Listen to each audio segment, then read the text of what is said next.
America మాటలకు చేతలకు పొంతన కనిపించడం లేదు. మొన్న వార్ను ఆపేశామంటూనే అలానే ఇటు దాడులు సైతం చేశారు. ద సేమ్ టైం ట్రంప్ ట్వీట్స్ను సైతం మనం చూసాం. ప్రతిసారి కూడా ట్రంప్ ఈ ట్రెండ్ను మాత్రం కొనసాగిస్తూనే వస్తున్నారు. ఆయన చేస్తున్న ట్వీట్స్కు అక్కడ జరుగుతున్న పరిణామాలకి పొంతన లేకుండా పోతోంది. ఇరాన్ ప్రభుత్వం తమకు లొంగిపోవడానికి సిద్ధంగా ఉంది అంటూ చెప్తూనే ఆ తర్వాత ఇరాన్ దగ్గర నుండి వచ్చిన ట్వీట్తో పూర్తిగా కూడా బట్టబయలైపోయిన నిజం ఏంటంటే అసలు ట్రంప్తో ఇరాన్ ఎటువంటి చర్చలు జరపలేదు అనేది. అయితే ఇరాన్ పదే పదే ఎటువంటి కండిషన్స్ లేకుండా నెగోసియేషన్కి మాత్రమే ఒప్పుకుంటామని చెప్తున్నా సరే ట్రంప్ మాత్రం మీడియా ముందుకు రావటం లేకపోతే ట్రూత్ ద్వారా ఆయన ఇటు ఇరాన్ లొంగిపోవడానికి సిద్ధంగా ఉంది, కొన్ని కండిషన్స్ను సైతం పెడుతోంది. ఆ కండిషన్స్ అన్నిటికీ కూడా ఇటు ఇరాన్ ఒప్పుకుంటోంది అంటూ కూడా ట్రంప్ చెప్తున్న వైఖరిని మనం చూసాం. దాన్ని ఇరాన్ ఖండిస్తూనే వచ్చింది. అయితే ఓవైపు చర్చలు దాడులకు బ్రేక్ అంటూనే పశ్చిమాసియాకు భారీగా దళాల తరలింపు చేస్తోంది ట్రంప్. అయితే ఇది వ్యూహాత్మకంగా ఆయన చేస్తున్న ఒక స్ట్రాటజిక్ మూవా లేకపోతే నిజంగానే ఆయన యుద్ధం ఆపడానికి ట్రై చేస్తున్నారా అనే కోణంలో ఇప్పుడు ప్రపంచం మొత్తం కూడా ఆలోచనలో పడిపోయింది. ఇకపై భూతల దాడులు సైతం చేయాలని యుఎస్ ప్లాన్ చేస్తున్నట్టు సమాచారం. ఇరాన్ యుద్ధంలోకి మరో 10,000 మంది సైనికులు జాయిన్ అవ్వబోతున్నట్టుగా సైతం తెలుస్తోంది. ట్రంప్ మొత్తాన్ని కూడా ప్లాన్ చేస్తున్నట్టుగా యుఎస్ మీడియాలో కథనాలు ప్రచురితమవుతున్నాయి. 5,000 మంది మెరైన్ కమాండోస్, 2,000 మంది పారాట్రూపర్స్, మరో 3,000 మంది సైనికులను పంపబోతుంది యుఎస్. 10,000 మందిని పంపేందుకు పెంటగన్ ఏర్పాటు చేసుకున్నట్టుగా సైతం యుఎస్ మీడియా స్వయాన వెల్లడిస్తోంది. మరి దీనికి సంబంధించి ట్రంప్ ఎటువంటి ఆన్సర్స్ ఇస్తారు అనేది కూడా చూడాలి. ప్రతిసారి కూడా పొంతన లేనటువంటి సిచ్యువేషన్స్ మనం చూస్తూ ఉంటాము. ఆయన చేసే ట్వీట్స్ కి ఆయన చెప్పే మాటలకి జరుగుతున్న రియాలిటీకి చాలా డిఫరెన్సెస్ మనకు పదే పదే కనిపిస్తూనే ఉన్నాయి. అయినా ఆ డిఫరెన్సెస్ కు సంబంధించి ట్రంప్ ఎన్నడూ కూడా మాట్లాడే ప్రయత్నం చేయలేదు. అయితే యుఎస్ ప్రచురితం చేస్తున్న ఈ ఏవైతే న్యూసెస్ ఉన్నాయో వీటికి సంబంధించి మనం చూసుకుంటే ఈ వార్ ఇంకా ఎక్కువ కాలం కొనసాగే అవకాశం సైతం కనిపిస్తోంది.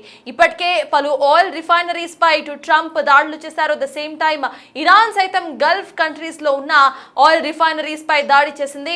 అయితే ఈ యుద్ధం కారణంగా కేవలం ఇరాన్ లో మాత్రమే ఇక్కడ యుద్ధ వాతావరణం అనుకోలేదు. పూర్తిగా వరల్డ్ ప్రపంచం మొత్తం కూడా ఈ యుద్ధం ఎఫెక్ట్ ను చూస్తోంది.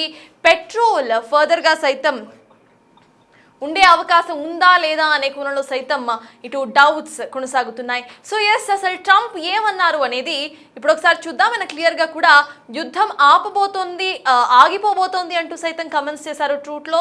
అండ్ ఇప్పుడు యుద్ధానికి సంబంధించి కొన్ని కీలక విషయాలను సైతం ఆయన చెప్పారు. అసలు ఆయన ఏమన్నారో ఇప్పుడు చూద్దాం. A total fool, and they're not fools. They're very smart, actually, in a certain way. And they're great negotiators. I say they're lousy fighters, but they're great negotiators. And they are begging to work out a deal. I don't know if we'll be able to do that. I don't know if we're willing to do that. They should have done that 4 weeks ago. They should have done it 2 years ago. Or they should have done it when we first came into office, because 2 years ago they had free reign under Biden. Sleepy Joe, worst president in the history of our country. What he allowed to happen to our country at the borders, and even with a thing like this. But not just him. Every president for 47 years, every president should have done this. They should have done it a long time ago, because you cannot give lunatics a nuclear weapon, and they would have had a big one. It stopped really when we did the B-2, but even before that, the Barack Hussein Obama, what he did where he gave them the Iran nuclear deal, gave them free will toward a nuclear weapon. Basically, he chose Iran over Israel and others that didn't want him to do it. But I terminated that deal. Had I not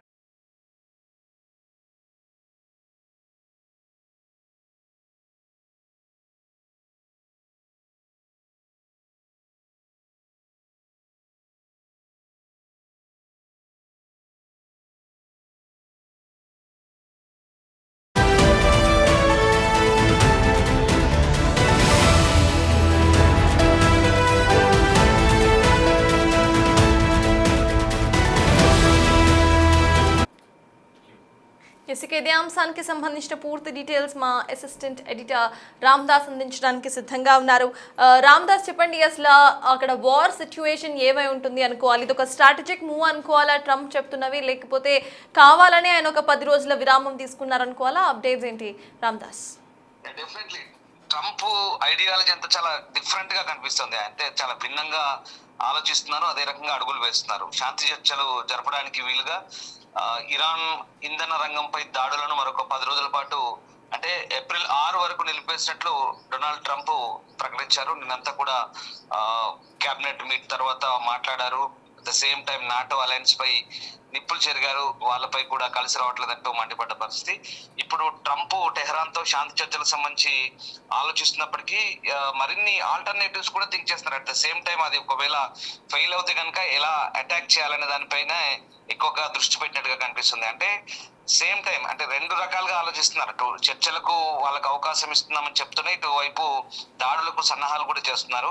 మనకు ఇప్పటికే already Taiwan నుంచి marine commandos బయలుదేరారు. దాదాపుగా 5,000 మంది navy seals Taiwan నుంచి middle east వైపు వస్తున్నారు. Indian ocean నుంచి మెడిటేరియన్ సీ మీదుగా ఇటు వస్తున్నారు. అలాగే మరోవైపు 2,000 మెంబర్స్ పారాట్రూపర్స్ వస్తున్నారు. ఇది 82 ఎయిర్ బోర్న్ డివిజన్ అంటారు. ఇది నార్త్ కరోలినా నుంచి ఇక్కడి నుంచి బయలుదేరుతోంది.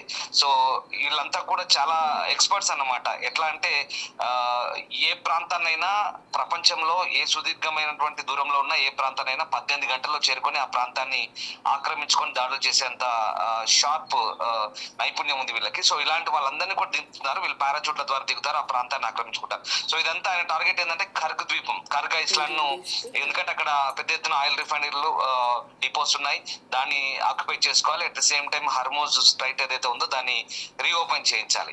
ఇది ఒక టార్గెట్. దాంతో పాటు ఏకంగా ఇరాన్ లోకి అడుగు పెట్టాలి, ఇరాన్ భూభాగంలోకి అడుగు పెట్టి అక్కడ నుంచి ఇక భూతల దాడులు చేయాలనేది ట్రంప్ టార్గెట్ గా మనకు కనిపిస్తుంది. అయితే ప్రస్తుతం ఈ వీటన్నిటికి సంబంధించిన నివేదికలు అంటే పెంటగాన్ వీళ్ళందరికీ కూడా గ్రీన్ సిగ్నల్ ఇచ్చినట్టుగా అమెరికాకు సంబంధించినటువంటి వాల్ స్ట్రీట్ జర్నల్ కావచ్చు, న్యూయార్క్ టైమ్స్ కావచ్చు, ఇట్లాంటి వార్తా సంస్థలన్నీ కూడా ధృవీకరిస్తున్న పరిస్థితి కనబడతా ఉంది. అంటే మొన్నటిదాకా శుక్రవారం దాకా గడిపించాడు చర్చలు జరపడానికి వీలుగా ఇరాన్ ఇంధన రంగంపై దాడులు మరొక 10 రోజుల పాటు అంటే ఏప్రిల్ 6 వరకు వాయిదా వేసినట్లుగా ట్రంప్ ప్రకటించిన సంగతి తెలిసింది. సో మొత్తం మీద ట్రంప్ ప్రభుత్వం ఇరాన్ తో చేస్తున్న యుద్ధంపై ఇప్పుడు సెనెట్ సాయుధ సేవల కమిటీ కూడా తన మొదటి విచారణ నిర్వహించాలని చెప్తుంది. కానీ సెనేటర్లు తమ ఈ విరామం నుంచి తిరిగి వచ్చే ఏప్రిల్ మధ్యకాలానికి ముందు వరకు కూడా కాదు కాబట్టి వాళ్ళ అనుమతి ఉన్నా లేకున్నా ట్రంప్ ఇక తన పని తాను చేసుకొని పోతున్న పరిస్థితి కనబడుతుంది.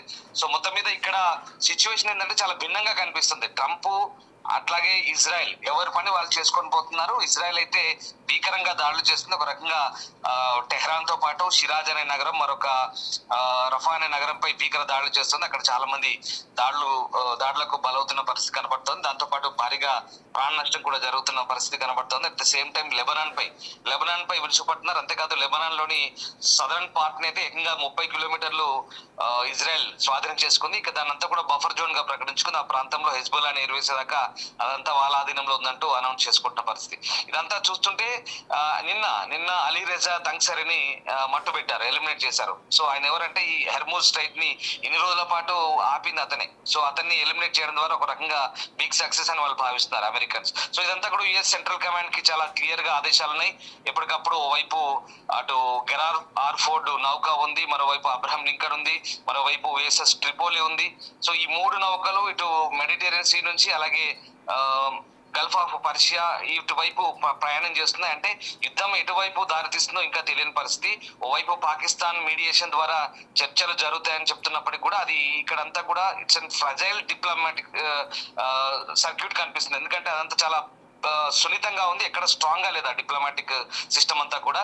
సో అదంతా కూడా సాధ్యమయ్యే పరిస్థితులు కనబడట్లేదు. సో ఏదేమైనప్పటికీ చర్చలు జరుగుతాయని చెప్తున్నప్పటికీ కూడా మరోవైపు దాదాపు ఓవరాల్ గా 10,000 మందిని రంగంలోకి దించి ఇక ఏకంగా భూతల దాడులకు సిద్ధమవుతున్నట్టుగా తెలుస్తుంది. అందుకు తగ్గట్టుగా ఇరాన్ వైపు నుంచి కూడా రిటాలియేషన్ స్ట్రైక్స్ ఉన్నాయి.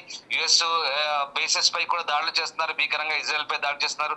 టెల్ అవీవ్ కావచ్చు, అలాగే వాళ్ళ సముద్ర తీర ప్రాంతమైన హైఫా నగరాన్ని కూడా దాడులు చేస్తున్నారు, విధ్వంసం చేస్తున్నారు. మిసైల్స్ తో డ్రోన్స్ తో విరుచుకుపడుతున్న పరిస్థితి. అట్ ద సేమ్ టైం నిన్న ఎమిరేట్స్ లో నిన్న 2 చంపారు. కువైట్ అలాగే బహ్రెయిన్ ఇట్లాంటి ప్రాంతాలపై కూడా వీళ్ళు రిటాలియేషన్ స్ట్రైక్స్ జరుగుతూనే ఉన్నాయి, కొనసాగుతూనే ఉన్నాయి. సో ఏదేమైనప్పుడు కూడా అటు ఇప్పుడు గల్ఫ్ కోఆపరేషన్ కౌన్సిల్ ఏదైతే ఉందో ఈ గల్ఫ్ కంట్రీస్ అవన్నీ కూడా ఇరాన్ కూడా తీవ్ర హెచ్చరికలు ఇస్తున్నాయి. ఎందుకంటే ఇన్ని రోజులు ఓకే పట్టాం, ఇక దాడులు ఆపకపోతే సహించమంటూ ఇరాన్ కూడా హెచ్చరిస్తున్న పరిస్థితి కనబడుతోంది. సో మొత్తం మీద అయితే మనం ఓవరాల్ గా చెప్పుకునేది ఏంటంటే యుద్ధం ఆగుతుంది అనే పరిణామాల నేపథ్యంలో మరోవైపు ఎవరి సన్నాహాల్లో వాళ్ళు ఉన్నారు. ఇరాన్ దాడులు ప్రతిదాడులు కొనసాగుతున్నాయి. ఇజ్రాయెల్ వైపు నుంచి, అమెరికా వైపు నుంచి కూడా అదే రకమైన సన్నాహాలు ఉన్నాయి. మరి ఇది ఎక్కడి దారి తీస్తుంది, ఎలాంటి పరిస్థితులు ఉంటాయనేది చెప్పలేం. బట్ ఇక్కడ తుర్కీ కావచ్చు, ఈజిప్ట్ కావచ్చు, పాకిస్తాన్ కావచ్చు, అలాగే కొన్ని దేశాలు మధ్యవర్తిత్వం వహించి మేము చర్చలకు మార్గం సుగమం చేస్తాం, మీరంతా రెడీగా ఉండని చెప్తున్నప్పటికీ కూడా ఎక్కడ ఇది సాధ్యమయ్యే పని కనిపించట్లేదు. ఎందుకంటే ఇక్కడ విట్కాఫ్ కావచ్చు, అలాగే ట్రంప్ అల్లుడు కుష్నర్, అలాగే జేడీ వాన్స్ వీళ్ళంతా కూడా దౌత్యానికి వాళ్ళ 15 పాయింట్ ఫార్ములాని పంపారు. కానీ ఇరానే రివర్స్ లో 5 వీళ్ళకు పాయింట్స్ పెట్టింది. ఆ రకంగా అంటే తమకు జరిగిన దాడికి సంబంధించినటువంటి డబ్బులు చెల్లించాలి, దాంతో పాటు హర్మూజ్ పై తమకున్న సార్వభౌమత్వాన్ని ప్రపంచమంతా గుర్తించాలి, అట్ ద సేమ్ టైం పూర్తి స్థాయిలో దాడులు ఆపేయాలి, ఇక తమ జోలికి రాకూడదనే కొన్ని పాయింట్ కూడా ఇరాన్ కూడా పెట్టింది. బట్ ఇవన్నీ కూడా ఈ కండిషన్స్ అన్ని అమెరికా ఒప్పుకుంటుందా లేదా అమెరికా కండిషన్స్ ఇరాన్ ఒప్పుకుంటుందా అనేది మనకు ఇప్పట్లో తేలేలా కనిపించట్లేదు. బట్ ఈ అమెరికా చర్చలు అంటున్నప్పటికీ కూడా ఇరాన్ వైపు నుంచి ఇబ్రహీం జుల్ఫాగరి సైనిక ప్రతినిధి, అలాగే ఎఫ్ఎం ఫారెన్ మినిస్టర్ అబ్బాస్ అరాక్చి లేదా ఇతర నేతలంతా కూడా కొట్టిపారేస్తున్నారు. అసలు చర్చలు లేవు, అసలు అలాంటి పరిస్థితి లేదు, మాకు అంత ఆసక్తి కూడా లేదు, మేము దాడులు కొనసాగిస్తాం, ఇక పోరాటమే మాకున్నటువంటి ఫైనల్ ఆప్షన్, మాకు వేరే ఆల్టర్నేటివ్ లేదంటూ వాళ్ళంతా చెప్తున్నారు. సో దీన్ని బట్టి యుద్ధం ఇంకా ఎన్ని రోజులు జరుగుతుంది, ఎప్పుడు ముగుస్తున్నారో ఇప్పుడు మనం చేతుల్లో లేని పరిస్థితి కనబడుతోంది, చెప్పలేని పరిస్థితి కనబడుతోంది. బట్ మిడిల్ ఈస్ట్ అంతా కూడా ఇప్పటికైతే ఇంకా యుద్ధ వాతావరణం, యుద్ధానికి సంబంధించినటువంటి ప్రభావం చాలా క్లియర్ గా కనిపిస్తోంది.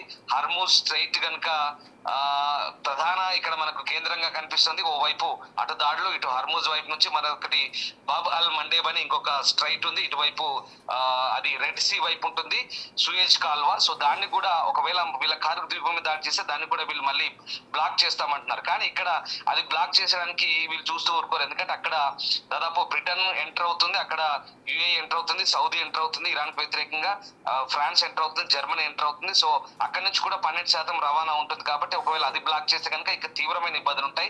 సో ఇప్పుడు ఇరాన్ చెప్తున్న దాని ప్రకారం అక్కడ హౌతీలు ఎవరైతే యెమెన్ నుంచి ఎర్ర సముద్ర దొంగలు ఉంటారో సో వాళ్ళని ఎగదోస్తూ అక్కడ దాన్ని కూడా మూసివేస్తామంటూ చెప్తున్నప్పటికీ కూడా ఇదంతా సాధ్యమయ్యే పని కనిపించట్లేదు. సో ఏదేమైనప్పుడు కూడా ఓవైపు చర్చలు అంటూ మరోవైపు ఇన్ని రకాలైనటువంటి ఎస్కలేషన్స్ మనకి ఇక్కడ కనబడతా ఉన్నాయి. సో ఎస్కలేషన్స్ డీఎస్కలేషన్స్ గా మార్చడానికి ఈ పరిస్థితులు అనుకూలంగా ఉన్నాయా లేదా అనేది కూడా మనం ఇప్పుడు క్లారిటీ ఇవ్వలేని పరిస్థితి. వాట్ ఎవర్ ఏదేమైనప్పుడు కూడా ఇటు అమెరికా మాత్రం తన సామర్థ్యాన్ని పెంచుకుంటుంది. ఇప్పటికే అమెరికా ఆయుధ నిల్వలు తగ్గాయని చెప్తున్న క్రమంలో మరి ఏప్రిల్ 6 వరకు ట్రంప్ వాయిదా వేయడం అంటే దానికి ఒక వేరే లాజిక్ కూడా అర్థమవుతుంది. ఈ రక్షణ రంగ నిపుణులను, అక్కడ ఫ్యాక్టరీలను, ఇంజనీర్లను, వాళ్ళ కర్మాగారాలకు కూడా ఆర్డర్ చేశాడు ఎక్కువగా మందుగుండు సామాగ్రిని తయారు చేయమని. సో అప్పట్లోపు ఇంకేమైనా ఆయుధాలను సమకూర్చుకొని, మందుగుండు సామాగ్రిని సమకూర్చుకొని మళ్ళీ స్ట్రైక్స్ కి బయలుదేరుతారా అనేది కూడా పరిస్థితి ఒక రకంగా వాదన వినిపిస్తుంది. At the same time Iran కూడా వీళ్ళని నమ్మే పరిస్థితి లేదు. సో చూడాలి మరి యుద్ధం ఇంకా ఎన్ని రోజుల పాటు కొనసాగుతుంది, ఎప్పుడు ముగుస్తుందని దానికి మాత్రం స్పష్టత లేదు ప్రస్తుతానికి. Yes, thank you Ramdas. మొత్తానికి ఇటు యుద్ధం ఆగుతుందా లేదా అనేది ఇప్పుడు సెకండరీ డిస్కషన్గా మారిపోయింది. ట్రంప్ ఇలాంటి స్టేట్మెంట్స్ ఎందుకు పాస్ చేస్తున్నారు, ఇదే ఇప్పుడు వరల్డ్ వైడ్గా క్వశ్చన్స్ అండ్ డౌట్స్ రైజ్ చేస్తున్న ఒక అంశంగా మారింది. అయితే యుఎస్ ప్రచురిస్తున్న కథనాల ప్రకారం ఇది ట్రంప్ ఒక వ్యూహాత్మకంగా తీసుకున్న బ్రేక్గా మనకు అర్థమవుతోంది. సో కావాలనే టైం తీసుకొని వాళ్ళు ఇంకా సంసిద్ధమవుతున్నారా ఈ వార్ను ఇంకో లెవెల్కు తీసుకువెళ్ళడానికి అనే కోణంలో సైతం ప్రపంచం ఇప్పుడు క్వశ్చన్ చేస్తోంది. ఈ వార్ ఎన్ని రోజులు కొనసాగుతోంది, దీని ఎఫెక్ట్ కేవలం ఇరాన్ మీదే అయితే మాత్రమే ఉండదు, మొత్తం వరల్డ్ వైడ్గా దీని ఎఫెక్ట్ మనకి కనిపించబోతోంది. సో దీనికి సంబంధించి ట్రంప్ మరి ఎలాంటి నిర్ణయం తీసుకుంటారు అనేది సైతం వేచి చూడాలి.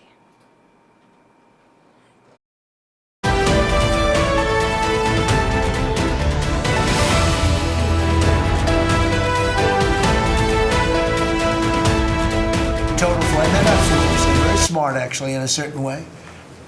And they're great negotiators. I say they're lousy fighters, but they're great negotiators.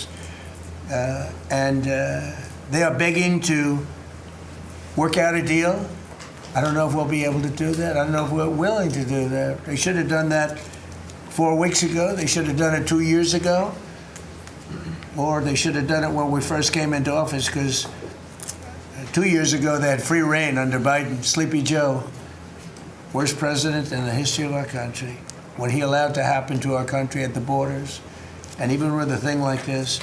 But not just him. Every president for 47 years, every president should have done this. They should have done it a long time ago, because you cannot give lunatics a nuclear weapon, and they would have had a big one. It stopped really when we did the B-2, but even before that, the Barack Hussein Obama, what he did where he gave them the Iran nuclear deal, gave them free will toward a nuclear weapon. Basically, he chose Iran over Israel and others that didn't want him to do it. But I terminated